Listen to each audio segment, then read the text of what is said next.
일상에 바쁜 여러분들을 대신해서 지식과 인사이트를 정리해드리는 매일 독서 매일 인사이트입니다. 오늘은 내가 틀릴 수도 있습니다.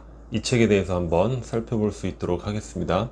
이 책은 제가 읽었던 많은 책 중에서 가장 솔직한 책이 아닐까, 그런 생각을 갖게 했어요. 왜냐면 이 저자는 스웨덴에서 태어나서 공부를 잘했던 수재였던 것 같아요. 스톡홀름 경제대학 명문대학을 나와서 26살 나이에 스톡홀름 거의 최고 수준의 기업에서 최연소 재무 담당 이사, 그러니까 CFO가 되는 거죠. 그래서 회사 사부에까지 기사가 나게 되는 거예요. 어린 나이에 최고 재무 책임자가 된다. 그래서 우리가 이제 성공이라는 관점에서 보면 그림과 같은 그런 성공을 달리고 있던 26세의 전도 유망한 청년이었는데, 어느 순간 그 모든 것들을 이제 내려놓게 된 거예요. 그러니까 성공이 행복을 보장하지 않는다. 그러니까 대부분의 성공한 사람들은 그거를 깨닫게 되지요, 뭐 이렇게 이야기를 하고 있는데, 그래도 많은 이들은 열심히 흉내내면 무척 오랫동안 버틸 수는 있다는 거예요. 그런데 자신은 그 오랫동안 그게 힘들었던 거죠. 그러니까 사람마다 그런 차이는 있겠죠. 그래서 그 전도 유망한 26세의 청년, 이 저자가 출가를 하게 됩니다. 이 답답한 감정들, 마음들, 불안감, 초조함, 내가 아닌 것과 같은 삶의 모습들, 이런 것에서 괴로워하다가 잠깐 명상을 하게 돼요. 어딘가에서 명상을 하면 도움이 된다고. 그래서 짧게 명상을 했는데 그걸로 많은 그 위안을 얻게 된 거예요. 그러면서 찾아 가다 보니까 결국은 이제 출가까지 하게 되죠. 그래서 태국에서 절도 다양하고 그 스님들의 생활도 다양한데, 태국의 숲속에서 수행을 하는 그런 뭐 종단이 있나 봐요. 그래서 숲속 수행을 17년 동안을 하게 돼요. 자, 그러다가 이후 환속을 하게 됩니다. 이제 세상으로 나오게 되는데, 물론 이후에는 스웨덴에서 뭐 굉장한 그 유명 인사가 되고 명상으로 사람들에게 뭐 가르침을 주고 마음 다스림, 이런 강연 등 여러 가지 활동을 하게 되는데, 그 환속한 이후에 그 시기에 엄청난 정신적 타격을 받게 돼요. 그 저자의 표현인데, 살면서 몇 번 겪기 어려울 정도의 그런 두려움과 걱정으로 거의 실신할 것 같은, 거의 죽을 것 같은 그런 극도의 불안감을 느끼게 됩니다. 그리고 이런 상황이 절대 나아지지 않을 거야, 그런 유독한 속삭임. 그래서 이대로 삶을 끝내야 하나, 죽어야 하나, 그런 고민까지 했다는 거죠. 이 부분이 저는 가장 인상적이었는데, 보통 봐봐요, 17년 정도의 수행을 했다. 그러면 남들이 나를 어떻게 볼 것인가, 거기에 맞춰서 페르소나, 하나의 그 가면을 쓰게 되는 거죠. 우리 모두는 남들이 나를 어떻게 바라볼까, 거기에 맞게 가면을 쓰는 거죠. 하나의 그 새로운 인격을 만드는 거예요. 그걸 우리는 페르소나라고 하는데, 아니 17년을 수행을 했는데 그 17년의 수행이 아무 효과가 없네, 이런 것들을 이 세상에 알리는 거잖아요. 이게 일반적으로 할 수 있는 일인가? 그래서 가장 솔직하고 가장 정직한 책이 아닌가, 그런 생각을 하게 됐습니다. 그러니까 솔직함이 우리에게 가장 큰 위안을 주는 것 같아요. 만약 이 저자도 나 17년 수행한 사람이야, 나는 언제나 마음이 평온하지요, 여러분들도 그래야 됩니다, 이렇게 행동했다면, 우리는 우리가 뭔가 부족하고 항상 문제가 있는 그런 존재고, 뭔가 노력하면 어떠한 수준에 도달할 수 있고, 자, 그 수준이 추구해야 될 가치이고, 일종의 바람직한 평균값, 디폴트값, 기본값이 되는 것인데, 나는 한참 밑이네, 나는 부족한 인간이야, 이렇게 괴로울 수가 있잖아요. 근데 이 저자는 그렇지 않다는 걸 우리에게 알려주는 거죠. 그러니까 가장 큰 위안을 주는 거예요. 우리가 늘 이렇게 두려움과 걱정으로, 또 나은 것도 있죠. 이 저자는 실신할 것 같은 그런 극도의 불안감을 느꼈는데, 나는 뭐 그 정도는 아니니까 다행이네, 뭐 이런 생각도 할 수 있는 거죠. 그래서 삶의 어떤 부정적 감정, 이런 것도 우리의 인격의 자연스러운 한 부분이죠. 일단은 그게 디폴트 값이라고 인식을 하는 게 중요할 것 같아요. 그로부터 평온이 출발할 수 있는 것이지, 아니 이런 거는 안 되는 거야, 이런 거는 없어야 되는 건데 왜 나만 아직도 아주 로우 레벨의 그런 생활을 하고 있군, 이렇게 생각하는 거는 잘못됐다는 거죠. 여튼 가장 솔직하고 가장 정직함으로 우리에게 위로를 주는 이 책은 책 내용도 재밌고 딱히 뭐 한 부분에서 강렬한 깨달음을 준다 뭐 그런 부분도 있을 수 있지만 전체적으로 우리가 인생에 대해서 되돌아볼 수 있는 그리고 어떤 배움을 얻어볼 수 있는 그런 책으로서 우리가 한번 꼭 읽어볼 만한 책이 되지 않을까. 책 속에 뭐 몇 가지 내용만 간단히 살펴볼 건데 일단 가장 중요한 내용이 생각이 내가 아니다 이런 개념이 될 것 같아요. 우리 머릿속에는 온갖 잡념들이 떠오르죠. 그런 생각들, 잡념들로 인해서 우리는 부정적 감정을 갖게 되는 거예요. 불안하고 막 초조하고 두려워하고 막 좌절하고. 그런데 그런 잡념, 그 생각 자체가 나는 아니라는 거죠. 그러니까 생각을 내가 하는 것이긴 한데 그 생각 자체가 내가 아니다. 근데 우리는 그 생각 자체가 나라고 착각을 한다는 거예요. 그래서 중요한 건 우리가 그 생각들, 잡념에서 한 발짝 물러나 있어야 되는 거예요. 그거를 객관화 시켜야 된다는 거죠. 우리가 감정 다스림에 대해서 이야기할 때 객관화, 명명, 이름을 붙인다 이런 것들 몇 번 반복해서 말씀을 드렸잖아요. 물러나 있어야 하는데 자 그러면 생각을 없애는 것이 좋지 않은가? 잡념을 없애는 것. 그런데 생각 자체를 없애는 건 불가능하다는 거예요. 그건 구조적으로 안 된다는 거죠. 그래서 우리는 한 발짝 떨어져 있는, 그러니까 생각을 이렇게 내려놓는 그런 것까지 가능한데 생각을 내려놓는 법을 배우는 것, 그것만으로도 삶의 이루 말로 닿을 수 없을 만큼 유익한 것이다. 이렇게 저자는 이야기를 하고 있습니다.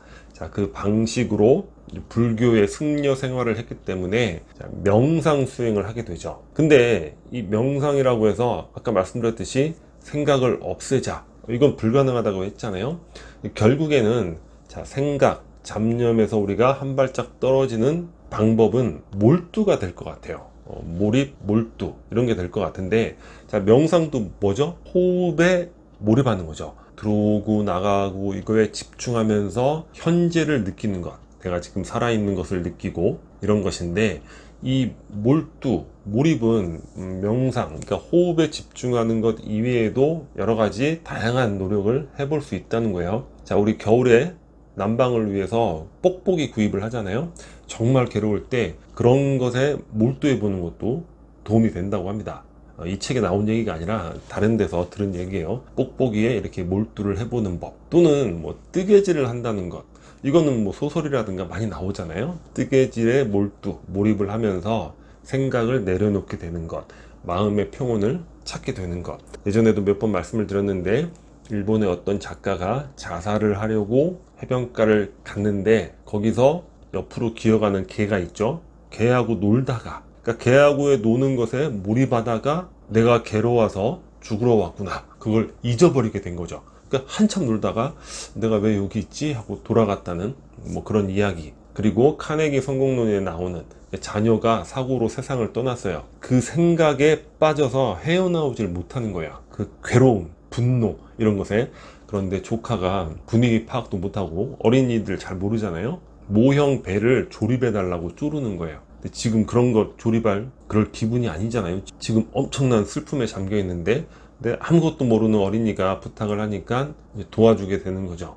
근데 그걸 조립하는 순간, 그 사고 이후에 처음으로 마음이 평화로워지는 그런 순간을 경험하게 되는 거예요. 그럼으로 인해서 다른 몰두, 그러니까 어떤 일에 몰두를 하게 되는데 그럼으로써 이제 치유를 했다는 것.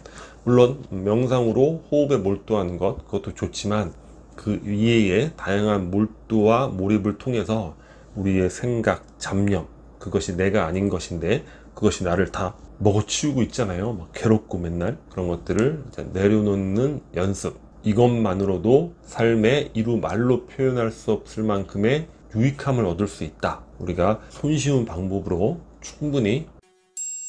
내적 비평가. 이 저자가 이제 태국에서 승려 생활을 하는데 이 태국 사람들을 보니까 다른 거예요, 자신들하고. 근데 이제 자신들이 어떤 존재냐, 자신들은 그러니까 일단 뭐 서구 사회라고 할게요. 서구 사회의 사람들은 자기 안에 내적 비평가가 있다는 거예요.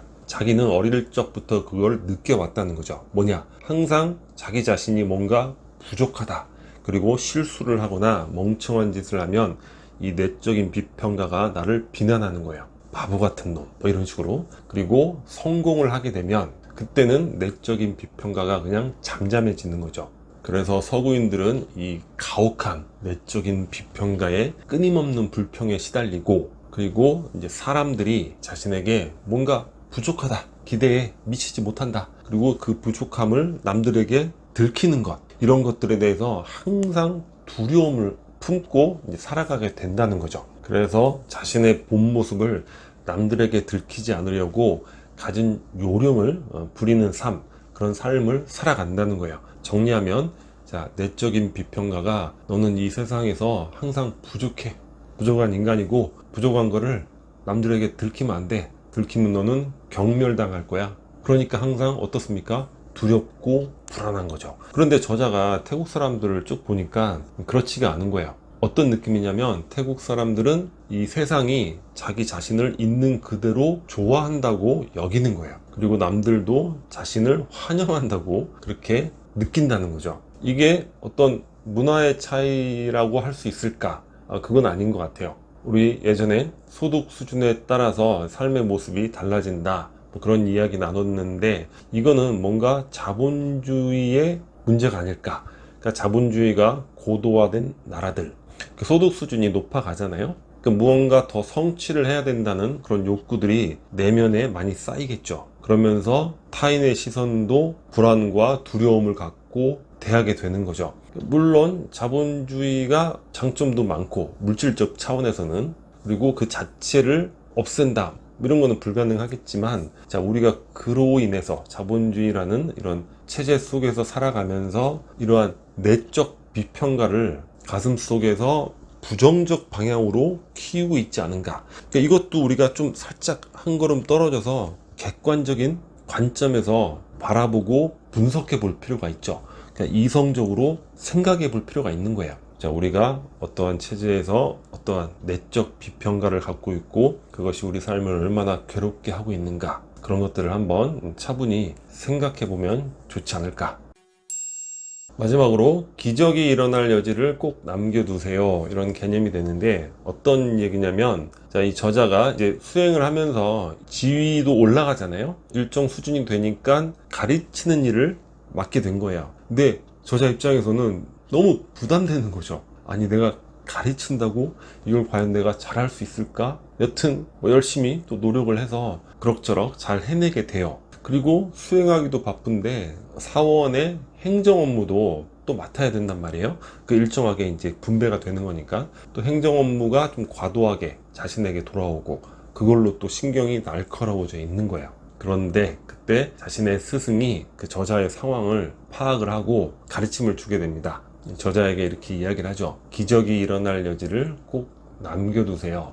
이게 무슨 얘기냐면, 편하게 이야기하면, 헤이, 너가 지금 그렇게 긴장하고 초조해하고 뭐 행정 업무 이런 것들에 스트레스를 받고 이런 거는 네가 모든 상황을 너무 통제하려고 하는 거야. 그거는 교만이야, 이렇게 이야기를 하는 거죠. 그래서 모든 종교에서 교만은 일종의 죄악시 여기잖아요. 그러니까 자신이 모든 것들을 컨트롤할 수 있다고 여기는 그런 것들을 교만이라고 하고, 그걸 이제 죄로 여기는 거죠. 왜냐? 그건 신이 해주는 건데 그걸 어떻게 본인 스스로가 신도 아닌데 하려고 하느냐, 이렇게 되는 거야. 근데 여튼 이 책 속의 내용을 우리는 어떻게 적용해 볼 수 있냐면, 뭐 종교가 있으면 그 신에 대입을 해볼 수 있는 것이고, 자, 삶을 좀 더 믿고, 뭐 우주라고 어떤 개념화 해도 될 것이고, 순리라고 개념화 시킬 수 있는 거죠. 삶, 우주, 순리, 어떤 것이 됐던 뭔가 높은 차원의 힘이 어떠한 길을 만들어 줄 것이다, 이렇게 생각을 하라는 거야. 그러니까 기적이 일어날 여지를 남겨두라는 거죠. 우리가 이제까지 인생을 살아오면서 뭐 예를 들어서 가장 좋았던 일, 그것이 과연 전적으로 내 자신의 계획이나 노력에 의한 것인가, 이렇게 생각하고 있는 사람들도 있을 수 있어요. 교만에 빠져 있는 거죠. 그럴 수는 없죠. 어떻게 인간이 모든 상황을 통제하면서 그 결과물까지 다 통제합니까? 자연재해만 하나 생겨도 죽을 수도 있는 것이고, 내가 승승장구하던 사업이 그냥 그걸로 망할 수도 있는 것이고, 우리는 그냥 프레질한 존재일 수밖에 없는 거죠. 그러니까 가장 좋았던 것도 어떤 상황의 힘에 의한 것들, 경쟁자가 도태된다거나 아니면 내가 추구하는 분야가 갑자기 주목을 받아서 시장이 막 엄청나게 성장한다거나 이러한 그 상황의 힘, 우리가 이제 운이라고 부르는 것이고, 종교가 있다면 그건 신의 선물이 되는 것이고, 또는 뭐 우주의 축복이 될 수도 있는 것이죠. 그러니까 모든 일들을 아무렇게나 하라거나 또는 노력을 하지 말라거나 이런 이야기는 아니에요. 우리가 노력을 하고 열심히 하지만 그것을 내가 컨트롤하려고, 내가 통제하려고 할 때 그걸로 인해서 우리는 엄청난 부정적 감정에 사로잡히게 되는 것이죠.